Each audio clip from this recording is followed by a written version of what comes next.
નમસ્કાર વિદ્યાર્થી મિત્રો, પથદર્શક એપ્લિકેશનની અંદર આપ સર્વનું સ્વાગત છે. મિત્રો, એલઆરડી એટલે કે લોકરક્ષક દળ, જે વિદ્યાર્થીઓ લોકરક્ષક દળની તેમજ પીએસઆઈ એએસઆઈની પ્રિપેરેશન કરી રહ્યા છે એમના માટે એક સારા સમાચાર છે કે ગુજરાત પોલીસમાં કેટલી જગ્યાઓ ખાલી છે એ સંદર્ભમાં એક ન્યૂઝ પ્રાપ્ત થઈ રહ્યા છે.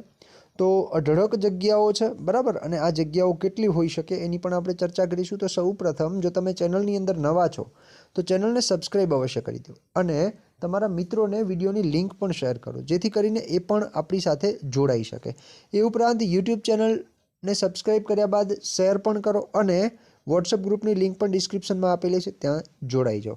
તો વાત કરીએ કેટલી જગ્યાઓ છે, તો કંઈક આ પ્રકારના ન્યૂઝ છે કે રાજ્યના પોલીસ વિભાગમાં 21.3%, કેટલી 21.3% જગ્યા ખાલી છે, જેનો આંકડો જોવા જઈએ તો 27,000 જેટલો થાય, બરાબર. અને સ્ટેટ રિઝર્વ પોલીસ ફોર્સ એટલે કે એસઆરપીએફ જે છે, તો એસઆરપીએફની અંદર 4,000 જગ્યા ખાલી છે અને 7,000 પોલીસ કર્મચારીની વર્ષ 2023-24માં ભરતી કરવાની રાજ્ય સરકારે કોર્ટમાં વિગત આપી છે.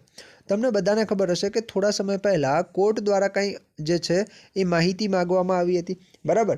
તો કોર્ટની અંદર સરકારે 2023-24માં 7,000 પોલીસ કર્મચારીની ભરતી કરવાની વાત જે છે એ વિગત એ જે છે એ કોર્ટની અંદર રજૂ કરી છે. તો મિત્રો, જે પણ વિદ્યાર્થીઓ પોલીસ કોન્સ્ટેબલની પ્રિપેરેશન કરી રહ્યા છે, પીએસઆઈ એએસઆઈની પ્રિપેરેશન કરી રહ્યા છે, તો મિત્રો તૈયાર રહેજો, ગમે ત્યારે ભરતી આવી શકે છે. ભરતીના જે નવા આરઆર છે એ પણ જે છે એ તૈયાર કમ્પ્લીટ છે એવા સમાચાર પણ પ્રાપ્ત થયા છે, બરાબર. તો 21.3% એટલે કે અંદાજિત 27,000 જેટલી જગ્યાઓ બાકી છે. તો મિત્રો, આ ન્યૂઝ આપણને પ્રાપ્ત થયા હતા. માહિતી સારી લાગી હોય તો એને શેર અવશ્ય કરજો. જય હિન્દ, જય ભારત.